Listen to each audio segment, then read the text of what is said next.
देखो यार, अगर तुम लोग मर्सिडीज मोन के फैन हो तो ये वीडियो तुम्हारे लिए होने वाली है, क्योंकि गाइस यहाँ पर मर्सिडीज मोन के IWGP वुमेन चैंपियन बनने के बाद मर्सिडीज मोन NJPW में एक और नया टाइटल जीतने वाली है।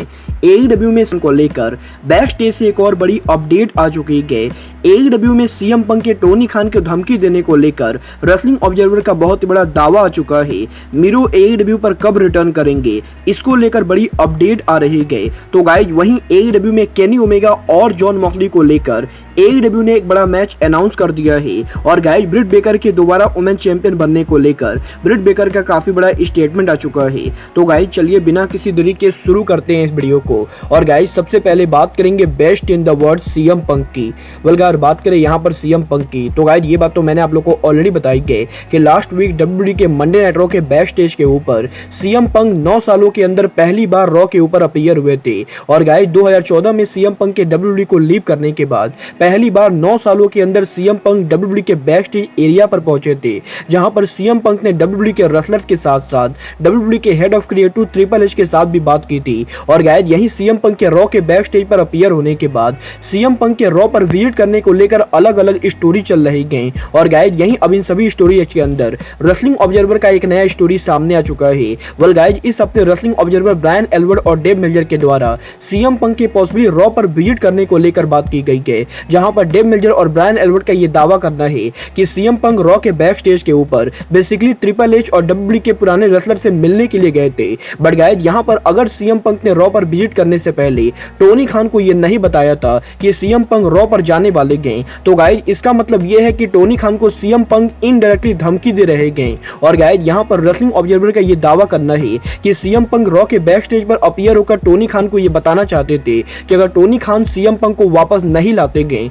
तो गाइस CM पंक WWE के ऊपर भी जा सकते गए। और गाइस यहां पर रेसलिंग ऑब्जर्वर का ये कहना है कि अगर टोनी खान को ये बात पहले से नहीं मालूम थी कि CM पंक रॉ के ऊपर जाने वाले गए, तो गाइस इसका मतलब ये है कि CM पंक रॉ के बैक स्टेज पर जाके WWE के रेसलर के साथ उनके संबंध को ठीक करके टोनी खान को ये बताना चाहते गए कि अगर टोनी खान CM पंक को लाने में देरी करते गए तो गाइस CM पंक WWE के ऊपर भी वापस जा सकते गए। और गाइस यहां पर मुझे तो ये स्टोरी पूरी तरह से फेक लगती है, क्योंकि गाइस मैं इस चीज पर बिल्कुल भी बिलीव नहीं करता हूं कि CM पंक ऐसी कोई फालतू की हरकत करेंगे। बट गाइस आप लोग रेसलिंग ऑब्जर्वर के इन दावों पर क्या कहोगे, आप लोग मुझे कमेंट करके बताइए। बट गाइस जहां तक बात रही पंक के फ्यूचर की, तो गाइस ये बात भी मैंने आप लोग को ऑलरेडी बता दी है कि CM पंक 17 जून को AEW कोलिजन पर शिकागो में उनका रिटर्न करेंगे। और गाइस CM पंक के AEW में रिटर्न होने के बाद पॉसिबली पंक का पहला राइवल क्रिस जेरिको होने वाले गए। और गाइस यही अब AEW के अंदर जेरिको और CM पंक के मीटिंग को लेकर एक बहुत ही बड़ी अपडेट आ रही है। वेल गाइस जैसा कि मैंने आप लोग को ऑलरेडी बताया है,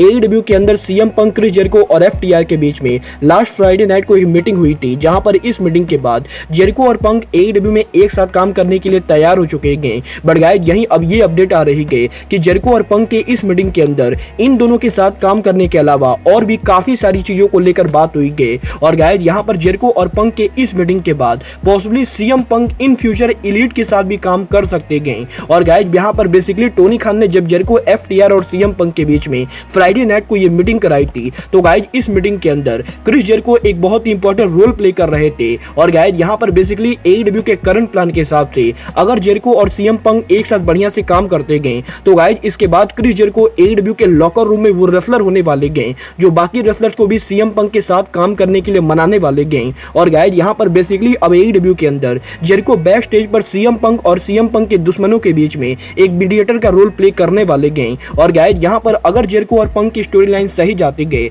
तो गाइस यहां पर जेरिको एलीट को भी मनाने वाले गए कि वो लोग AEW के अंदर CM पंक के साथ काम करे। और गाइस यहां पर PWI इनसाइडर ने इस चीज को कंफर्म किया है कि जेरिको और पंक के इस मीटिंग के बाद AEW के बैक स्टेज पर अब काफी सारी चीजें चेंज होने वाली गई।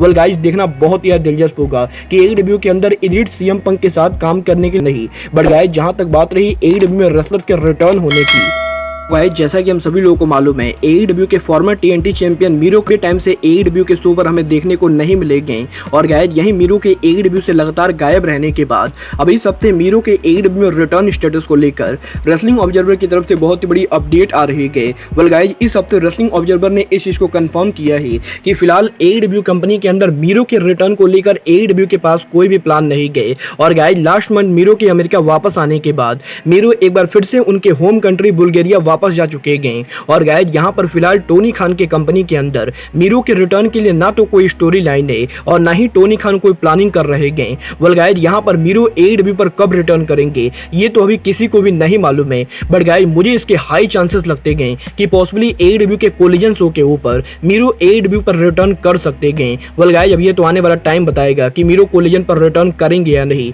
बट गाइज चलिए फिलहाल आगे बढ़ते हैं और बात करते हैं AEW के former women champion DMD Britt Baker की। वेल गाइज बात करें यहाँ पर ब्रिट बेकर की तो गाइज इस हफ्ते ब्रिट बेकर ने उनके लेटेस्ट इंटरव्यू के अंदर AEW कंपनी में उनके पॉसिबली दोबारा वुमेन चैंपियन बनने को लेकर बात की गई, जहां पर ब्रिट बेकर ने इस चीज को बिल्कुल ही क्लियर कर दिया है कि वो AEW के अंदर अब दोबारा वर्ल्ड चैंपियन नहीं बनना चाहते गए। क्योंकि गाइज यहाँ पर जब ब्रिट बेकर AEW के अंदर वुमेन वर्ल्ड चैंपियन थी तो गाइज उस समय लॉकर रूम के अंदर ब्रिट बेकर को लेकर सारी कॉन्स्पिरेसी चल रही थी। और गाइज यहाँ पर जब ब्रिट बेकर लॉकर रूम के अंदर AEW के वुमेन चैंपियन के तौर पर काम कर रही थी तो गाइज AEW के वुमेन डिवीजन के अंदर बहुत सारे लोग ब्रिट बेकर से जलते थे। और गाइज यहाँ पर ब्रिट बेकर के वुमेन चैंपियन बनने के बाद बहुत सारे लोगों के साथ ब्रिट बेकर के मतभेद हुए हैं। और गाइज इसीलिए ब्रिट बेकर अब ये सभी चीजें दोबारा से देखना नहीं चाहते गए। और गाइज ब्रिट बेकर का तो यहाँ तक कहना है कि आने वाले 5 सालों तक वो AEW के अंदर वुमेन चैंपियन बनना नहीं चाहते गए। वेल गाइज ये चीज तो पूरी तरह से इम्पॉसिबल है कि आने वाले 5 सालों तक ब्रिट बेकर वुमेन चैंपियन नहीं बनेंगी। बट गाइज देखना दिलचस्प होगा कि टोनी खान दोबारा ब्रिट बेकर को वुमेन टाइटल कब देते गए। बट गाइज जहां तक बात रही टोनी खान के AEW में बुकिंग की तो गाइज यहीं अभी हफ्ते AEW के रैम्पेज शो के ऊपर टोनी खान ने AEW के अंदर एक बहुत ही बड़ा मैच अनाउंस कर दिया है। वेल गाइज AEW के अंदर लगातार एलीट और BCC के चलते ब्रॉल के बाद अब टोनी खान ने इस चीज को ऑफिशियल कर दिया है कि आज से 2 हफ्तों के अंदर AEW कंपनी जब 10 मई को उनका डायनामाइट शो करेगी तो गाइज AEW के इस डायनामाइट शो के ऊपर AEW में केनी ओमेगा और जॉन मॉक्सली एक बार फिर से आमने सामने होने वाले गए। और गाइज इन दोनों के AEW में लंबे हिस्ट्री के बाद 10 मई को जॉन मॉक्सली और केनी ओमेगा ये दोनों एक दूसरे को फेस करने वाले गए। और गाइज इस बार इन दोनों का मैच कोई नॉर्मल सिंगल मैच ना होके बल्कि स्टील केज मैच होने वाला है। और गाइज AEW ने इस चीज को ऑफिशियली अनाउंस कर दिया है कि 2 हफ्तों में AEW के डायनामाइट शो के ऊपर AEW के फैंस को जॉन मॉक्सली और केनी ओमेगा के बीच में एक बहुत ही ब्रूटल स्टील केज मैच देखने को मिलेगा। वेल गाइज मैं तो इस मैच को देखने के लिए बहुत ही ज्यादा एक्साइटेड हूँ। बट गाइज चलिए फिलहाल आगे बढ़ते हैं और बात करते हैं NJPW की farmer IWGP women champion Mercedes मोन की। वेल गाइज ये बात तो मैंने आप लोगों को ऑलरेडी बताया है। मर्सिडीज मोन NJPW के अंदर IWGP वुमेन चैंपियनशिप को हार जाने के बाद अब मर्सिडीज मोन NJPW के अमेरिका में upcoming pay per view NJPW resurgence पर काम करने वाले गए। बट गाइज यहीं अब NJPW के रिसर्जेंस पेपर व्यू के ऊपर मर्सिडीज मोन का ऑफिशियल मैच अनाउंस हो चुका है। और गाइज AEW ने मर्सिडीज मोन का जो मैच अनाउंस किया है वो सुनकर मैं पूरी तरह से शॉक हो चुका हूँ। क्योंकि गाइज यहाँ पर मर्सिडीज मोन को लेकर NJPW ने ये ऑफिशियल किया है कि NJPW के रिसर्जेंस पेपर व्यू के ऊपर मर्सिडीज मोन NJPW के स्ट्रॉन्ग वुमेन चैंपियनशिप टूर्नामेंट के अंदर उतरने वाले गए। और गाइज यहाँ पर बेसिकली NJPW के लास्ट ईयर NJPW के अंदर IWGP वुमेन चैंपियनशिप को क्रिएट करने के बाद अब NJPW अमेरिका के अंदर स्ट्रॉन्ग ब्रांड के अंदर भी वुमेन चैंपियनशिप को लाने जा रहे गए। और गाइज यहाँ पर NJPW के स्ट्रॉन्ग ब्रांड के अंदर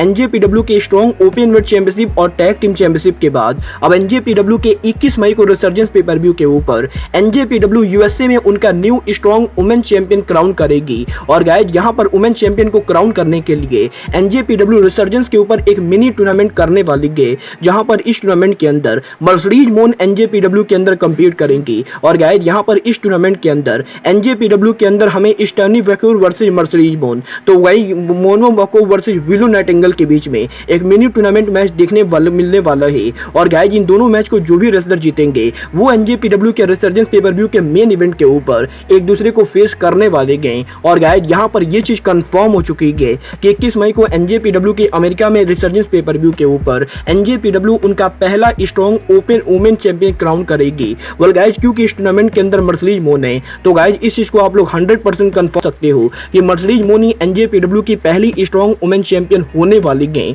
और गाइज देखना बहुत ही दिलचस्प होगा कि मर्सिडीज मोन के NJPW में स्ट्रॉन्ग वुमेन चैंपियन बनने के बाद अमेरिका के अंदर मर्सिडीज मोन NJPW को कैसे लीड करती गए। वेल गाइज आप लोग NJPW के ब्रांड न्यू टाइटल के लिए एक्साइटेड हो या नहीं, आप लोग मुझे कमेंट करके बताइए। बट गाइज अब आज के इस वीडियो में बस इतना ही। मैं मिलता हूं आपसे अपने अगले वीडियो में। बट गाइज तब तक के लिए गुड बाय, गुड